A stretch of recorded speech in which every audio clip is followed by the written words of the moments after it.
अब cash flow statement में हमारा कैश का फ्लो 3 एक्टिविटीज में दिखेगा। एक one is operating activities. Operating means कि बिजनेस ऑपरेशंस, यानी कि जो हमारा बिजनेस का जो पार्ट है, यानी कि buying and selling of goods and services, उससे जो भी कैश आता है या जाता है वो हमारी ऑपरेटिंग एक्टिविटीज में, जितना भी ऑपरेशंस का कैश है हम ऑपरेटिंग एक्टिविटीज में शो करेंगे। Second is investing activities. Investing activities का मतलब होता है all activities related to investments. अब इन्वेस्टमेंट्स मैं किसको बोलूंगा? जो भी हमारे बिजनेस के फिक्स्ड एसेट्स हैं। तो फिक्स्ड एसेट्स यानी कि plant, machinery, land, building, furniture, ये सब, इन सब का परचेज और सेल से जितना भी कैश का इनफ्लो और आउटफ्लो होगा वो सब इन्वेस्टिंग एक्टिविटीज में दिखाया जाएगा। And third is financing activities. Financing activities is related to all the financial terms, that means borrowings। borrowings हमारी, अगर हम बैलेंस शीट को वापस एक बार रिकॉल करें तो हमारे पास बैलेंस शीट में 3 टर्म्स थी, इक्विटी एंड लायबिलिटीज,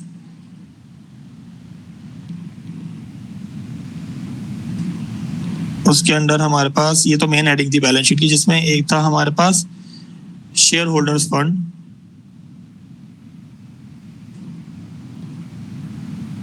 उसके अंदर था share capital.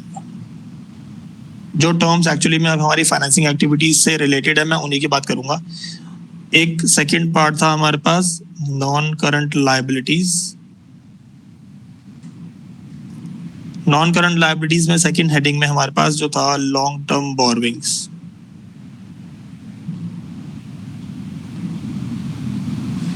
And another is current liabilities,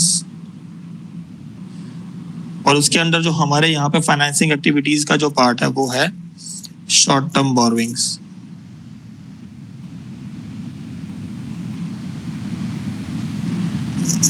तो ये हमारी फाइनेंसिंग का मतलब सिंपली बोरविंग होता है। बोरविंग के हमारे पास 2 तरह के फॉर्म होते हैं, एक through shares and other is through debentures और बैंक लोन्स।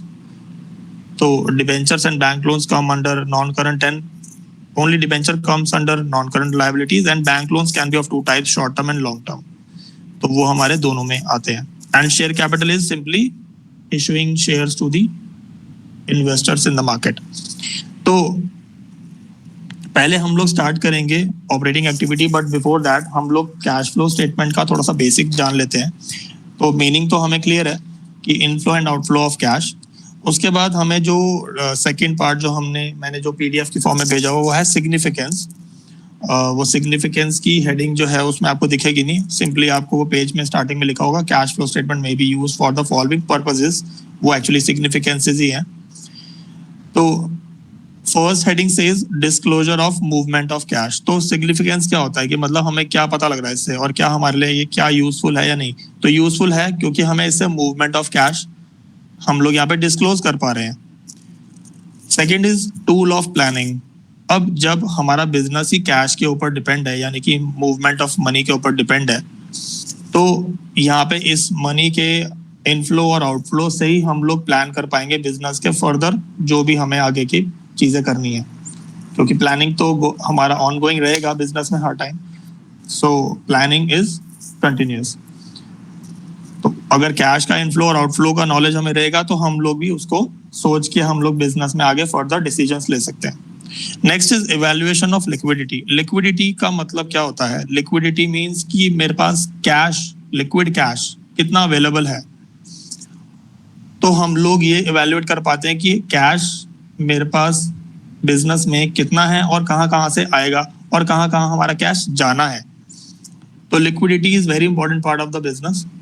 तो अगर कैश होता है तभी हम लोग अपने डे टू डे एक्सपेंसेस को मीट कर पाते हैं। तो लिक्विडिटी इज मोस्ट इंपॉर्टेंट।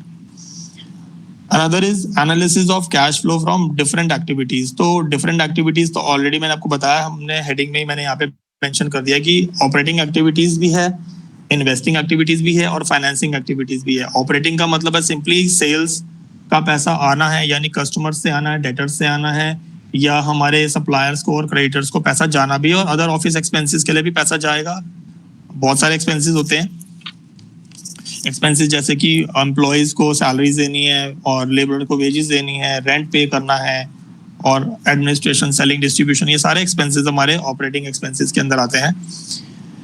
तो ये सारे ऑपरेटिंग एक्सपेंसेस हैं जो कंपनी पे करती है। तो उसके अलावा जो रिसीट्स हैं वो तो सेल्स से ही आएंगी, जितने भी इनकम आएगी हमारी। और दूसरी एक्टिविटी हमारी इन्वेस्टिंग है। इन्वेस्टिंग एक्टिविटी का मतलब मैंने बताया था कि हमारी इन्वेस्टमेंट से रिलेटेड, यानी कि जब मैं कोई एसेट बाय करूंगा तो पैसा जाएगा, सो आउटफ्लो ऑफ कैश। और जब कोई एसेट सेल करूंगा तो पैसा आएगा। तो ये दो चीजें जो है हमारे एसेट्स के आने और जाने से कैश का इनफ्लो आउटफ्लो होता है। और फाइनेंसिंग, मैंने अभी अभी आपको बताया कि फाइनेंसिंग यानी बोरविंग्स। बोरविंग्स के हमारे वही दो चीजें हैं, या शेयर होल्डर से, या कि हमने बैंक से या डिवेंचर होल्डर से पैसा लिया। इनफ्लो यानी कि जब हम लोग पैसा लेते हैं उनसे, और आउटफ्लो यानी कि जब हम लोग रिटर्न भी करते हैं। बोरविंग का पैसा तो रिटर्न भी करना बैंक्स को। तो ये सब चीजें हमें तीन तरह की एक्टिविटी से पता लगता है। Another significance is useful to external analysis. External से क्या मतलब होता है? बिजनेस के बाहर। तो एक्सटर्नल एनालिसिस यानी कि क्रेडिटर्स हैं, इन्वेस्टर्स हैं, बैंकर्स हैं, इन सबको भी हमारी कैश फ्लो स्टेटमेंट की रिक्वायरमेंट होती है।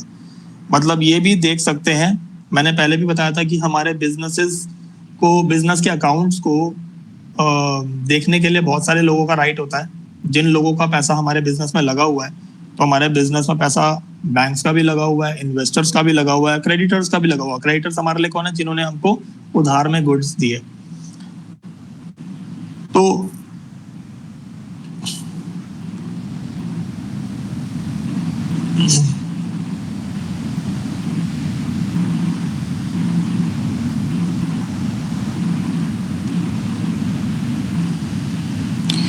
तो हमारा जो है ये एक्सटर्नल एनालिसिस से यही मतलब है कि जो बिजनेस से बाहर जो हमारे लोग हैं, जो हमारे अकाउंट्स को चेक कर सकते हैं, जिनको कैश फ्लो देखने की जरूरत है, वो हमारे बिजनेस में पैसा अगर लगाते हैं तो उनके पास राइट है कि वो हमारा पैसा आ रहा है, या अगर हम उनको पेमेंट देर से कर रहे हैं तो एटलीस्ट उनको पता होना चाहिए कि हमारा पेमेंट देर से क्यों जा रहा है, क्योंकि हमारा कैश रुका हुआ कहीं पे।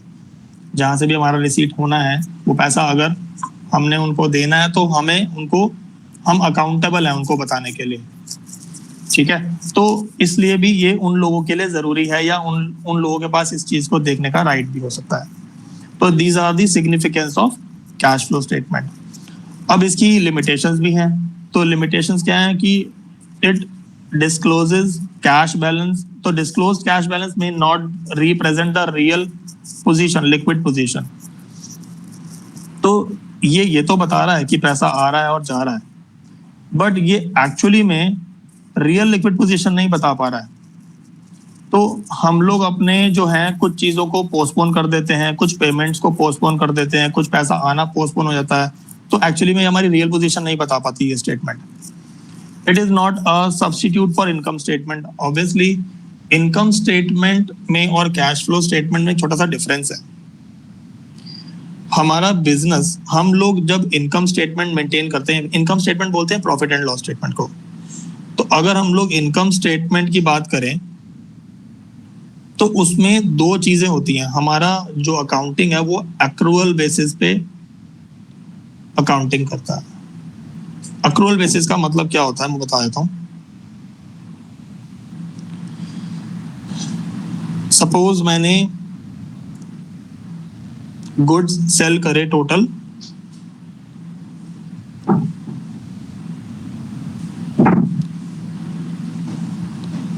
मैंने गुड्स सेल किए फॉर ₹5 लाख।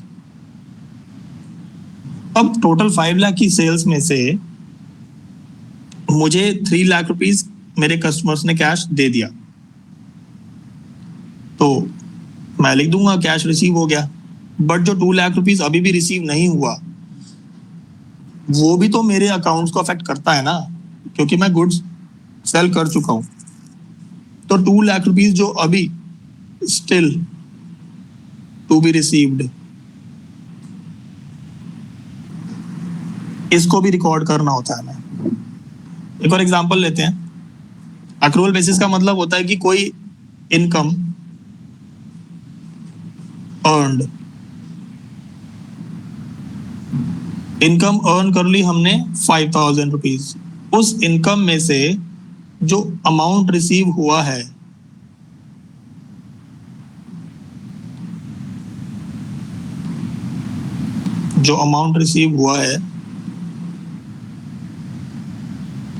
वो हुआ है अभी 3,500 रुपीज। तो 1,500 रुपीज अभी भी तो मिलने हैं ना, तो वो ड्यू है। तो income earned received or not, weather received or not, हम लोगों को दोनों ही रिकॉर्ड करनी होती है अपने अकाउंट्स के एंड ऑफ द ईयर में। अकाउंट्स को क्लोज करने के लिए हम सिर्फ रिसीविंग अमाउंट नहीं, हम लोग सिर्फ कैश बेसिस में अपनी अकाउंटिंग नहीं करते, हम अक्रूवल बेसिस में करते हैं। इसलिए अक्रूवल बेसिस का मतलब होता है कि income earned, received or not, we have to record both. And if expenses,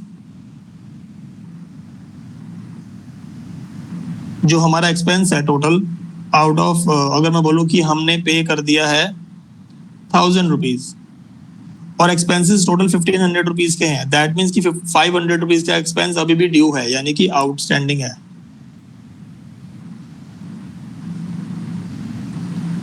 तो वी हैव टू रिकॉर्ड। तो expenses incurred whether paid or not, we have to record.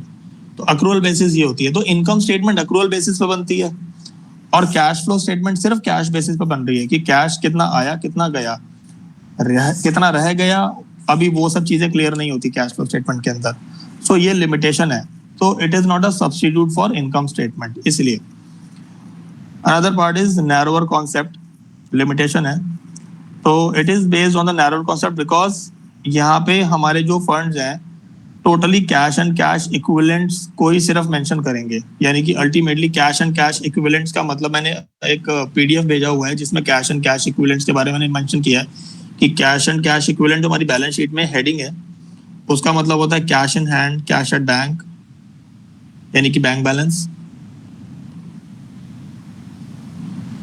Bank drafts और checks. और equivalent means कि जो भी ऐसी चीज जिसको मैं इमीडिएटली कैश में कन्वर्ट कर सकता हूँ, इमीडिएटली मुझे टाइम नहीं लगेगा, तो वो सब चीजें कैश एंड कैश इक्विवेलेंट में आती हैं।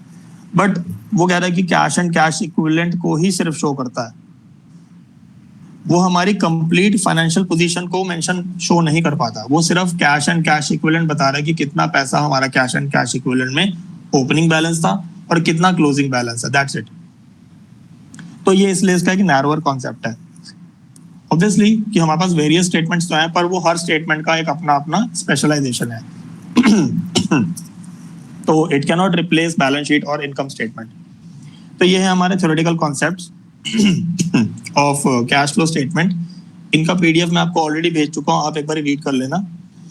अब हम लोग इसका थोड़ा सा बेसिक स्टार्ट करते हैं, बट उससे पहले मुझे पता है कि अभी आपको प्रॉब्लम भी आएगी क्योंकि हमारा बैलेंस शीट का फॉर्मेट जिसने नहीं रीड किया उनकी टर्म्स को रिलेट करना भी हमें ज़रूरी है।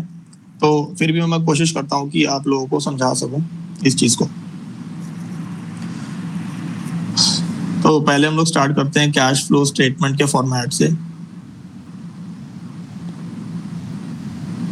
कैश फ्लो स्टेटमेंट में हमारा जो फर्स्ट हेडिंग आएगा जिसको हम कैपिटल ए से मेंशन करेंगे, उसको लिखेंगे कैश फ्लो फ्रॉम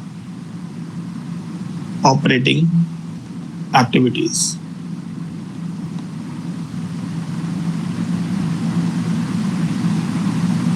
अभी हम लोग सिर्फ फॉर्मेट के ऊपर जा रहे हैं और जहां पे मुझे जरूरत लगेगी तो आप लोगों को थोड़ा सा उस पे balance sheet profit and loss statement से टर्म्स को रिलेट करने के लिए मैं आपको समझा दूंगा। तो सबसे पहले हम लोग यहाँ फॉर्मेट के लिए सबसे पहले आएगा हमारा net profit before tax. Net profit before tax ये सबसे पहला मेन हमारा अमाउंट होगा जो हमारे फॉर्मेट के हिसाब से हमें रिक्वायर्ड है। अब नेट प्रॉफिट बिफोर टैक्स का मतलब क्या होता है कि हम लोग तो यहाँ पे सिर्फ ऑपरेटिंग एक्टिविटीज का कैश की बात कर रहे हैं और यहाँ पे जो प्रॉफिट दे रखा है उसमें तो सारी एक्टिविटीज होंगी। ऑपरेटिंग भी, नॉन ऑपरेटिंग भी, फाइनेंसिंग भी, इन्वेस्टिंग भी, सारी एक्टिविटीज का सारा पैसा होगा। पर मैं अगर सिर्फ ऑपरेटिंग एक्टिविटी के कैश की बात करूं तो मुझे रिमेनिंग नॉन ऑपरेटिंग और नॉन कैश एक्सपेंसेस लॉसेस को एडजस्ट करना पड़ेगा रिवर्स एंट्री से। यानी कि अगर मैं बोलूं कि चलो हम लोग इसको हेडिंग से करते हैं और क्लियर हो जाएगा। एडजस्टमेंट्स करते हैं। एडजस्टमेंट्स होंगी non cash and non operating. क्योंकि ऑपरेटिंग एक्टिविटी है तो नॉन ऑपरेटिंग हटानी है, और क्योंकि हमें कैश चाहिए तो हम नॉन कैश को रिवर्स करेंगे। तो इसमें कुछ चीजें ऐड करनी है एडजस्टमेंट्स के लिए और कुछ चीजें लेस करनी है। तो हम लोग क्या करेंगे, हम नॉन ऑपरेटिंग और नॉन कैश एक्सपेंसेस और लॉसेस को करेंगे ऐड। तो हमारे पास जो नॉन कैश और नॉन ऑपरेटिंग एक्सपेंसेस होंगे, सबसे पहले हमारे पास आएगा depreciation,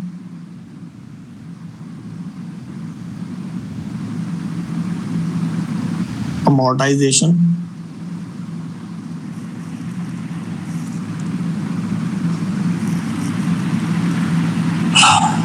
preliminary expenses,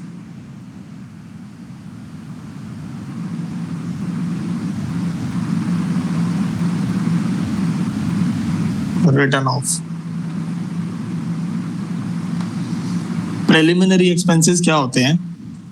preliminary expenses वो होते हैं जब कोई कंपनी अभी फॉर्म हो रही है और कंपनी अभी एक्चुअली में कंप्लीट उसका रजिस्ट्रेशन नहीं हुआ, इनकॉर्पोरेशन नहीं हुआ, उससे पहले जितना भी एक्सपेंसेस होते हैं उनको हम लोग प्रिलिमिनरी एक्सपेंसेस बोलते हैं। और अगर वो प्रिलिमिनरी एक्सपेंसेस भी अगर यहाँ पे हम लोग राइट ऑफ कर चुके हैं तो हम लोग पहले इसको ऐड करेंगे वापस।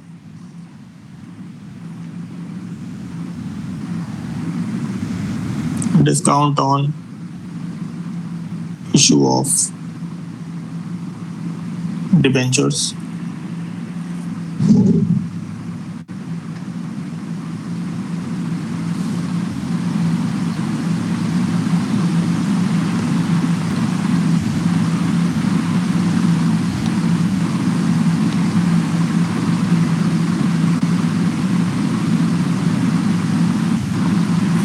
transfer to reserve,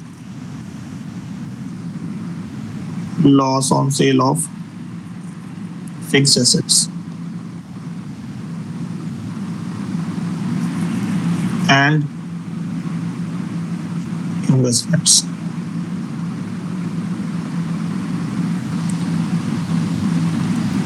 पहले मैं एक फॉर्मेट को लिख देता हूं तो उसको लर्न करने का मेथड बता दूंगा, इजीली लर्न भी हो जाएगा। अभी तो हम लोग सिर्फ फॉर्मेट लिख रहे हैं, तो एक मेथड भी मैं आपको थोड़ा सा इजी लर्निंग के लिए। तो जैसे हमने एक्सपेंसेस और लॉसेस ऐड करे हैं, अब हम लोग उल्टा करने वाले हैं। ऐसे ही इनकम्स और गेन्स को हम लोग लेस करने वाले हैं, जैसे हमने ऐड किया एक्सपेंसेस लॉसेस को। तो अब यहाँ पे हमारे पास इनकम्स कौन कौन सी होंगी? इनकम्स होंगी rent received, dividend received, interest received,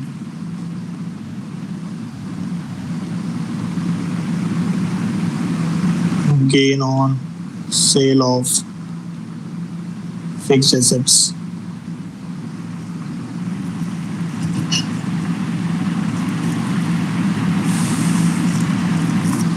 तो ये हमारे कुछ टर्म्स हैं जो लेस होने वाले हैं। ब्रैकेट मतलब लेस। तो हम लोग यहाँ पे इनको, जो हमारा राइट में कॉलम है, इसके अंदर हम लोग फाइनल अमाउंट डालेंगे। अभी तो हम लोग सिर्फ सब टोटल्स यहाँ पे कर रहे हैं।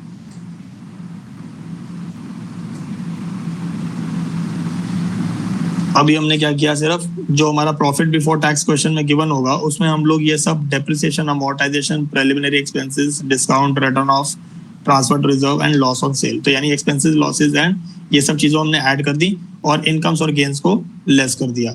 इससे हमारा जो आंसर में आएगा अभी उसको बोलेंगे operating profit before working capital changes. ये जो आंसर अभी तक हमारा आया वो है operating profit before working capital changes. अब ऑपरेटिंग प्रॉफिट तो है, पर ये अभी बिफोर वर्किंग कैपिटल चेंजेस आया। वर्किंग कैपिटल चेंजेस में पहले वर्किंग कैपिटल पता होना चाहिए होता है क्या। ये वर्किंग कैपिटल से रिलेटेड आपका जो है आगे का एक टॉपिक भी आएगा थ्योरेटिकल। तो वर्किंग कैपिटल में थोड़ा साइड में बता देता हूँ क्या होता है। वर्किंग कैपिटल जैसे हमने बैलेंस शीट में पढ़े थे करंट एसेट्स, अगर उसमें से करंट लायबिलिटीज डिडक्ट कर दें तो इसको बोलते हैं working capital.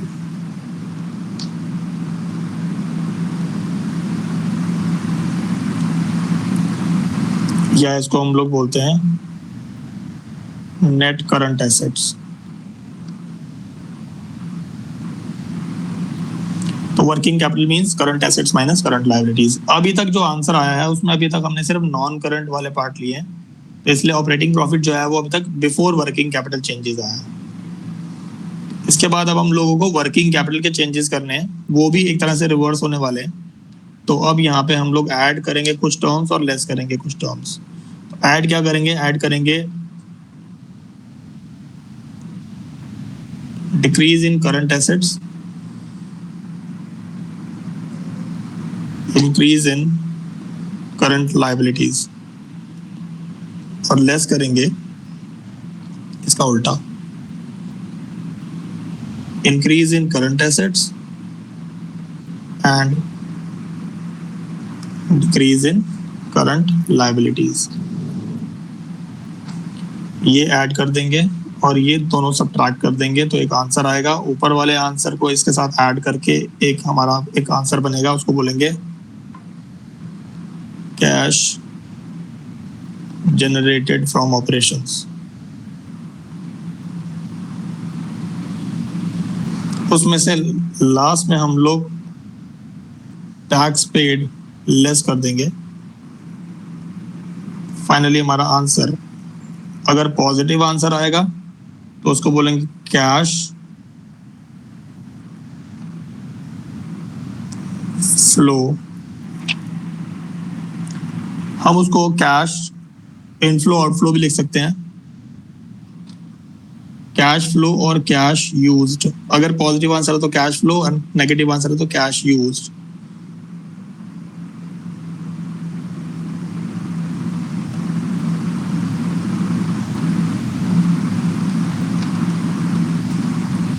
From operating activities, ये हमारा cash flow from operating activities का फॉर्मेट यहाँ पे क्लोज होगा। तो एक बार हम लोग इसको थोड़ा सा सिंपलर इजी मेथड से कोशिश करते हैं कि एक बार हमें याद करने के लिए हमारा एक पैटर्न बन जाएगा तो इजीली याद हो जाएगा। जो प्रॉफिट बिफोर टैक्स आपको क्वेश्चन में गिवन होगा वो क्वेश्चन में ही होगा। उसके बाद हमें क्या करनी है, एडजस्टमेंट्स, उसमें कुछ चीजें ऐड करनी, कुछ चीजें लेस करनी है। तो ऐड क्या करेंगे, जो लॉसेज होंगे वो एक्चुअली में, क्योंकि ऑपरेटिंग एक्टिविटीज के हमें जो कैश निकालना है तो उसमें से नॉन ऑपरेटिंग हटाना पड़ेगा और नॉन कैश भी हटाना पड़ेगा, क्योंकि हम तो कैश की बात कर रहे हैं। तो इसलिए हमने क्या किया, सिर्फ नॉन कैश और नॉन ऑपरेटिंग का रिवर्स में किया, यानी कि जो भी लॉसेस थे जो ऑलरेडी डिडक्ट हो चुके थे वो सब वापस प्लस कर दिए, और जितनी भी इनकम्स हमको मिली थी वो सब वापस माइनस कर दी। इससे क्या हुआ, हमारा जितने भी एक्सपेंसेस यानी कि depreciation, amortization, preliminary expenses, discount on issue of debentures, transfer to reserve, loss on sale of fixed assets, ये सारे लॉसेस ऐड कर दिए। Rent received, dividend received, interest received, ये सारी इनकम्स हम लोग लेस कर रहे हैं। Gain on sale of fixed assets, ये भी गेन हमारा नॉन कैश गेन है, ये भी हमने सब लेस कर दिया, एक्चुअली नॉन ऑपरेटिंग है। तो इससे हमारा ऑपरेटिंग प्रॉफिट तो आया बट बिफोर वर्किंग कैपिटल। तो वर्किंग कैपिटल का अभी एडजस्टमेंट होना बाकी है, इसलिए वो बिफोर वर्किंग कैपिटल का ऑपरेटिंग प्रॉफिट था। अब वर्किंग कैपिटल का मैंने मतलब बताया था, current assets minus current liabilities को वर्किंग कैपिटल बोलते हैं। तो अब यहाँ पे जितने भी करंट एसेट्स और करंट लायबिलिटीज के चेंजेस आने वाले हैं हमने वो रिकॉर्ड करने हैं। तो अगर यहाँ पे भी उल्टा ही होगा, अगर करंट एसेट डिक्रीज हो रहा है तो प्लस कर रहे हैं, और करंट लायबिलिटी इंक्रीज हो रही है तो प्लस कर रहे हैं, और अगर करंट एसेट इंक्रीज हो रहा है तो लेस, और करंट लायबिलिटी डिक्रीज हो रही है तो लेस। और राइट साइड में इनके अमाउंट्स हम लोग साथ साथ प्लस माइनस करते जाएंगे और हमारा फाइनल अमाउंट राइट कॉलम में आता रहेगा। अभी तक का जो करंट एसेट्स करंट लायबिलिटीज के प्लस माइनस करने से जो आंसर आएगा वो हमारा कैश जनरेटेड फ्रॉम ऑपरेशंस है, उसमें से फाइनली टैक्स पेड कर देंगे और फिर हमारा आंसर उसमें ऑपरेटिंग एक्टिविटीज का आंसर इसमें क्लोज हो जाएगा। ये फॉर्मेट है। इस फॉर्मेट को लर्न करने के बाद एक क्वेश्चन भी अटेम्प्ट करना पड़ेगा, क्योंकि यहाँ प्रैक्टिकल प्रॉब्लम्स भी हैं हमारे सिलेबस में। तो एक क्वेश्चन भी मैं आपको करके दिखा देता हूँ कैसे करना है। मैं एक क्वेश्चन ग्रुप में डालता हूँ, एक पिक डाल देता हूँ ग्रुप में क्वेश्चन की, और फिर उसको हम सॉल्व करते हैं कैश फ्लो के अंदर।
तो एक क्वेश्चन मैंने अभी ग्रुप में भी सेंड किया है। तब उसको cash flow from operating activities में कैसे सॉल्व करना है वो हम साइड बाय साइड करते हैं।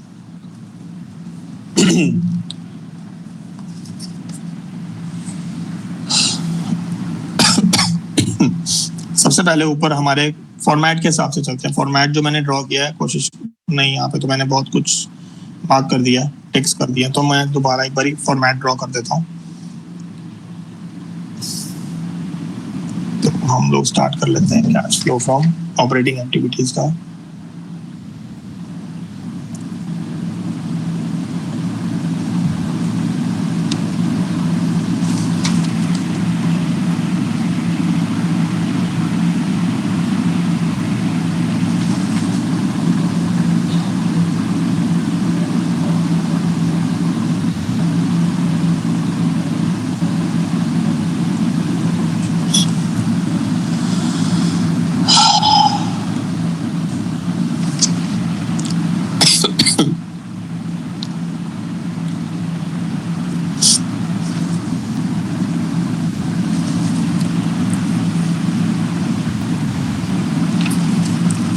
चलो स्टार्ट करते हैं।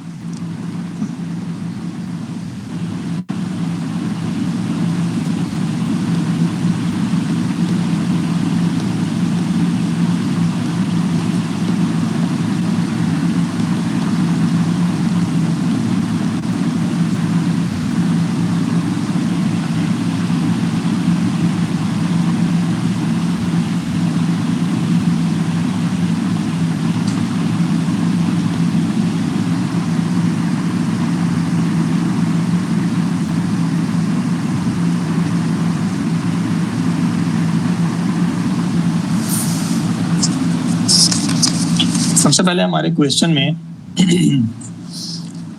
में सबसे ऊपर लिखा हुआ कि net profit of Monica limited was 3 lakh rupees after adjusting the following items. तो यानी कि ये प्रॉफिट जो निकला है वो सारी आइटम्स को एडजस्ट करने के बाद आया।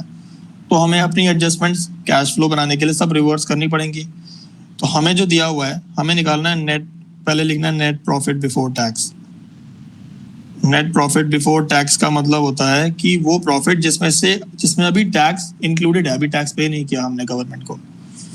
अब क्वेश्चन के एंड में ये लिखा हुआ है कि income tax payable in last year has been paid in current year. यानी कि अगर मैंने इनकम टैक्स पे कर दिया है तो मेरे पास जो ऊपर प्रॉफिट 3 लाख का दिया हुआ है वो टैक्स पे करने के बाद का दिया हुआ है।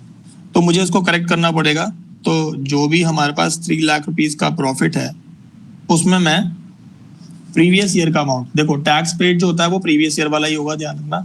वो 7800 रुपीज जो है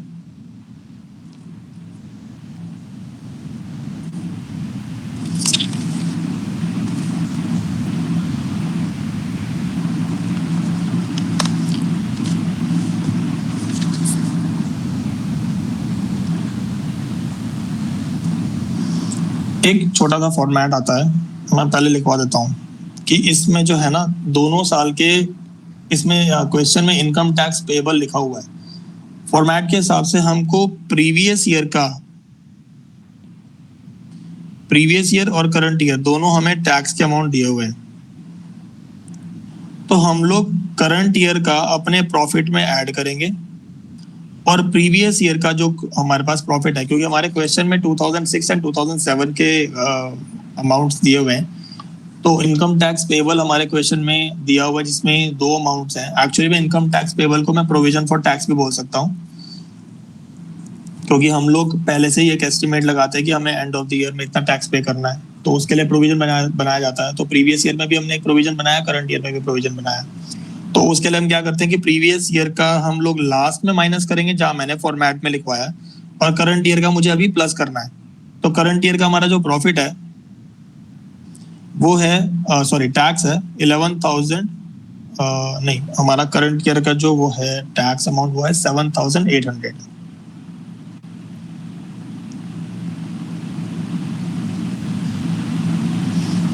तो करंट ईयर का 7,800 टैक्स हमने ऐड कर दिया, तो हमारा अमाउंट है 307800। तो पहले हमने प्रॉफिट बिफोर टैक्स डाल दिया। अब उसके बाद मैं यहाँ पे एडजस्टमेंट्स को जितनी भी हैं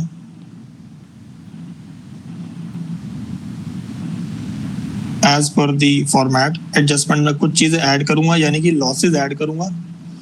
अब लॉसेस क्या क्या है और एक्सपेंसेस क्या क्या है जो मेरे फॉर्मेट के हिसाब से। प्रिलिमिनरी एक्सपेंसेस हमारे क्वेश्चन में दिए हुए हैं। अब क्वेश्चन में जितनी भी टर्म्स चीजें दी हुई बस वो हमें कुछ नहीं करना, हमें सिर्फ फॉर्मेट में ढूंढना है, हमें अपने क्वेश्चन में ढूंढना है और उसके फॉर्मेट के हिसाब से बस पुट करते जाना है। ज्यादा कॉम्प्लिकेटेड क्वेश्चंस जो है वो नहीं होते हैं। तो प्रिलिमिनरी एक्सपेंसेस 3000 है, तो मैं यहाँ पे मेंशन कर दूंगा प्रिलिमिनरी एक्सपेंसेस। वो मैं यहाँ पे डिटेल्स का जो कॉलम है यहाँ पे डाल दूंगा। फिर नेक्स्ट मेरे पास डेप्रिसिएशन है, मैं वो भी यहाँ पे 30,000 रुपीज का डेप्रिसिएशन है वो भी ऐड कर दूंगा। Loss on sale of building दिया हुआ है फिक्स एसेट्स में 12,000।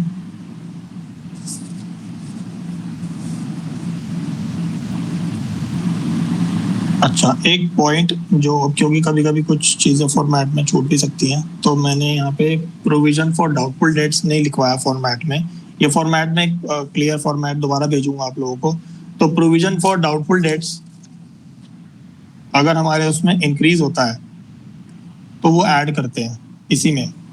तो अभी यहाँ पे सिंपली अमाउंट लिखा है ना, इंक्रीज है ना डिक्रीज है, तो इसको हम लोग एक अमाउंट को इंक्रीज ही कंसिडर करेंगे। तो provision for doubtful debts, provision for doubtful debts क्या होता है?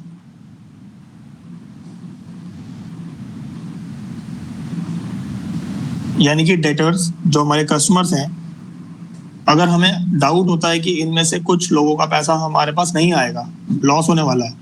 ये प्रोविजन का मतलब वही था ना जो मैंने बताया था कि प्रोविजन का मतलब क्या होता है, जब हम लोग किसी आने वाले लॉस के लिए अपने आप को पहले रेडी कर लेते हैं। जैसे कि डेप्रिसिएशन है एक ऐसा लॉस है जो होना ही होना है, टैक्स एक ऐसा एक्सपेंस है जो पे करना ही है कंपनी को at the end of the year, तो क्यों ना उसको पहले से अरेंज किया जाए। ऐसे ही डाउटफुल डेट्स का मतलब ये होता है कि हमने जब गुड्स कस्टमर्स को उधार में बेचे हैं, तो बहुत सारे कस्टमर्स में से ऐसे भी होंगे एक दो कस्टमर जो पैसे नहीं देंगे लास्ट में शायद, तो इसलिए हम पहले से ही अपने आप को एक लॉस के लिए रेडी कर लेते हैं। तो हमारे इस क्वेश्चन के हिसाब से हमने 12,000 रुपीज का एक प्रोविजन फॉर डाउटफुल डेट्स, कितने का है 6,000 रुपीज का, 6,000 रुपीज का प्रोविजन फॉर डाउटफुल डेट्स हमने पहले से ही बना रखा है। यानी कि प्रोविजन का मतलब है हमें लगता है ऐसा कि हमारे टोटल कस्टमर्स का जो पैसा आना है उसमें से 6,000 रुपये नहीं आएंगे, तो हमने एक आइडिया लेके उसको एक एस्टिमेटेड अमाउंट रख लिया अपने पास। तो ये आने वाला लॉस ही है, इसलिए हम लोग उसको एडजस्टमेंट में लॉस को ऐड कर रहे हैं। अब बात करते हैं कि और क्या चीज है। अब profit on sale of furniture हमारे क्वेश्चन में है, तो मैं इसको लेस कर दूंगा क्योंकि गेन्स हमें लेस करने हैं। Profit on sale of furniture, तो profit on sale of furniture है हमारा 4,500। तो मैं दो ऑप्शन है, या तो मैं इन सबको पहले प्लस करके इनका अमाउंट लिख दूं। इन सबका अमाउंट बन रहा है 30, 42, 48, 51, 51,000 रुपीज का टोटल बन रहा है इन चार अमाउंट्स का। अब इसमें से मैं profit on sale of furniture मैं इसके नीचे ही माइनस कर देता हूँ। प्रॉफिट ऑन सेल कितना था हमारा 4500 रुपीज का, मैं वो लेस कर देता हूँ गेन। अब मेरा अमाउंट जो माइनस करके आएगा वो आएगा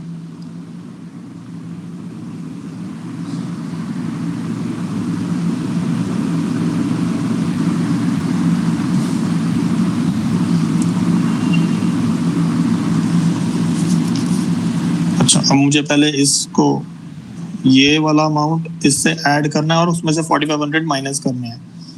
तो अमाउंट ऑलरेडी मेरे पास है 354300। तो इसका अमाउंट जो नेट अमाउंट आया तीनों अमाउंट्स को कैलकुलेट करके वो आ गया हमारे पास, और इसको बोलते हैं operating profit before working capital changes.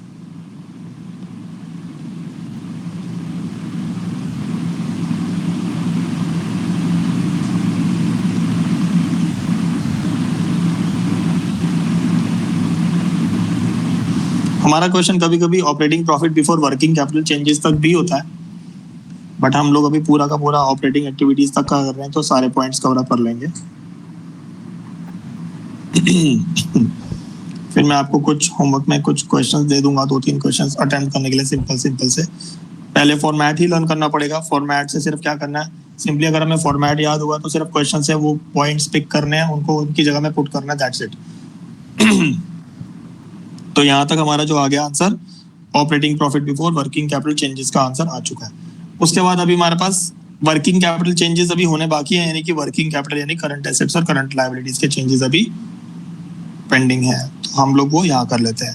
अब क्वेश्चन में हमारे पास फर्दर करंट एसेट्स और करंट लायबिलिटीज भी दिए हुए हैं, तो उसमें मैंने ऐड में लिखा हुआ था डिक्रीज इन करंट एसेट्स और इंक्रीज इन करंट लायबिलिटीज हमारे ऐड वाले पार्ट में थे। तो अब हम लोग कंपेयर कर लेते हैं। मेरे पास 2006 और 2007 के अमाउंट्स हैं, तो मुझे बस ये चेक करना है कि वैल्यू प्रीवियस ईयर से करंट ईयर में इंक्रीज हो रही है तो कितने से हो रही है, और डिक्रीज हो रही है तो कितने से हो रही है। तो पहला पॉइंट है डेटर्स। मैं पहले हेड्स बना लेता हूं, फिर मुझे थोड़ा इजी हो जाएगा।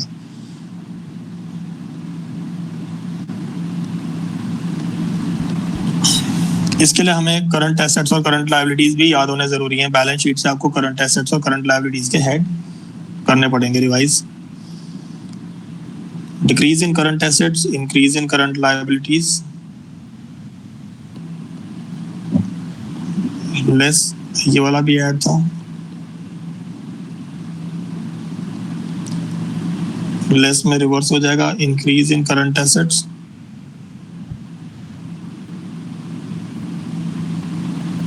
And decrease in current liabilities. अब ये हम लोग अपने फॉर्मेट में क्वेश्चन में देखते हैं बस कि पहला पॉइंट है डेटर्स। डेटर्स प्रीवियस ईयर में 31,200 के थे और अभी 46,800 के हो चुके हैं, तो ये इंक्रीज हो रहे हैं। तो इंक्रीज इन डेटर का मतलब हमें वहाँ लेस में लिखना है, इंक्रीज इन करंट एसेट्स यानी कि डेटर्स। मैं इंक्रीज इन करंट एसेट्स के नीचे डेटर लिख के डिफरेंस निकाल लेता हूँ और डिफरेंस को मैं यहाँ पे पुट कर लेता हूँ। ये हमारे आ रहे हैं 15,600 के माइनस करके। नेक्स्ट है हमारा बिल्स रिसीवेबल। बिल्स रिसीवेबल भी हमारे इंक्रीज हो रहे हैं, तो B/R लिख देता हूँ बिल्स रिसीवेबल का। इसका डिफरेंस अमाउंट माइनस करके आ रहा है 1800, इसको भी हम लिख लेते हैं। प्रीपेड एक्सपेंस, अच्छा नहीं मैंने उल्टा तो नहीं कर दिया, डेटर्स इंक्रीज हो रहे थे और बिल्स रिसीवेबल डिक्रीज हो रहे हैं, मैंने गलत डाल दिया उसको। बिल्स रिसीवेबल यहाँ पे आएगा ही नहीं, वो तो डिक्रीज हो रहे हैं, तो वो डिक्रीज हो रहे हैं तो वो जाएंगे ऐड वाले पार्ट में। तो बिल्स रिसीवेबल हमारे डिक्रीज हो रहे हैं, तो 1800 से हमारे यहाँ पे ये डिक्रीज इन करंट एसेट के अंडर आएंगे। फिर प्रीपेड एक्सपेंस भी हमारा करंट एसेट है। अब प्रीपेड एक्सपेंस हमारा 1200 से 1800, ये भी इंक्रीज हो रहा तो लेस में आएगा प्रीपेड एक्सपेंस। ये भी इंक्रीज इन करंट एसेट है, तो 600 रुपीज से ये इंक्रीज हो रहा है। स्टॉक देख लेते हैं, स्टॉक हमारा डिक्रीज हो रहा है, तो तो डिक्रीज इन करंट एसेट तो हमारा ऐड में जाएगा, स्टॉक माइनस करके निकाल लेते हैं स्टॉक।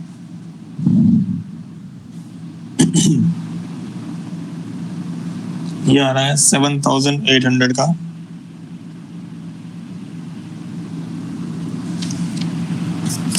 नेक्स्ट है इसके बाद हमारे पास क्रेडिटर्स। क्रेडिटर्स तो हमारी करंट लायबिलिटी है। हमारी करंट लायबिलिटी 24,000 से 30,600, increase in current liability add होती है। तो क्रेडिटर्स का अमाउंट आएगा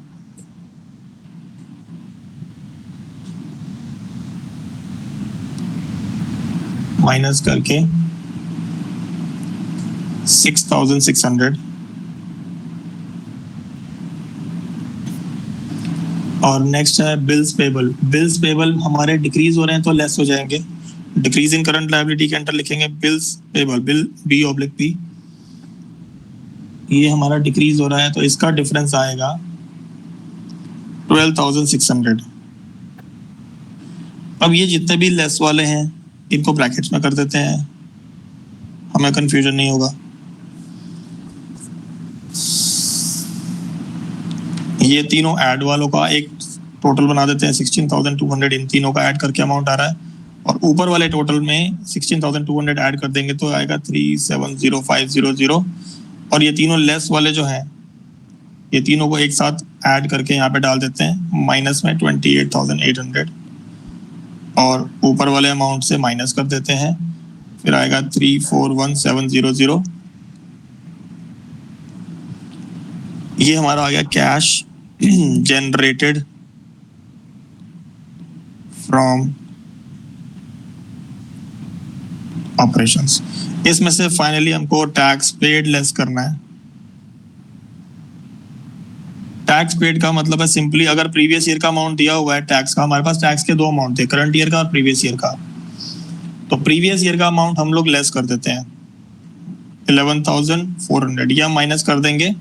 ये फॉर्मेट का पार्ट है, मैं अपने आप से नहीं कर रहा हूँ, ये फॉर्मेट में है कि करंट ईयर का टैक्स हम लोग ऐड करते हैं ऊपर प्रॉफिट बिफोर टैक्स पे टाइम में, और प्रीवियस ईयर का हम माइनस कर देते हैं लास्ट में। तो टैक्स पेड लेस करके हमारा अमाउंट आएगा 3,30,300। ये हमारा आंसर कंप्लीट हो गया। Cash flow from operating activities.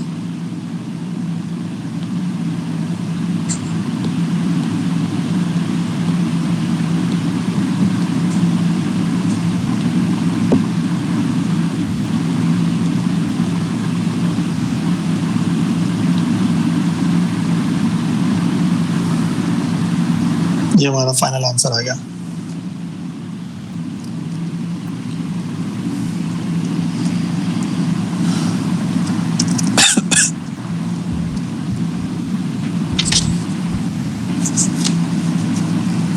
ये ऑपरेटिंग एक्टिविटी का थोड़ा फॉर्मेट जो है ये रिवर्स एडजस्टमेंट्स के बेसिस में चलता है, यानी कि गेन्स को हम लेस कर रहे हैं, लॉसेस एक्सपेंसेस को प्लस कर रहे हैं, क्योंकि हम लोग नॉन ऑपरेटिंग के एडजस्टमेंट्स कर रहे हैं, इसलिए ये रिवर्स वाले कॉन्सेप्ट पे चलता है।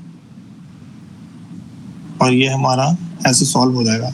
अब ये सिर्फ इसमें सिर्फ इतना ही है कि बस हमें फॉर्मेट ही याद रखना है, बाकी तो सिर्फ क्वेश्चन में जो दिया है उसको उठा के हमें पुट करना है उसकी पर्टिकुलर फॉर्मेट की प्लेस पे। तो ऑपरेटिंग एक्टिविटी का फॉर्मेट ओवर हो गया हमारा इसमें। अब मैं आप लोगों को एक छोटा सा क्वेश्चन दूं ग्रुप में, आप ट्राई करोगे?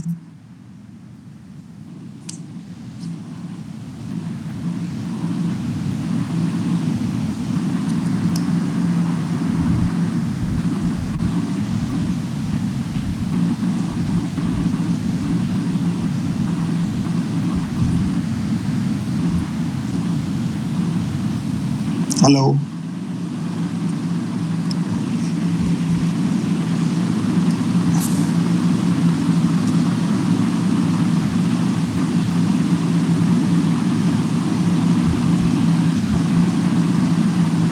can I get some response?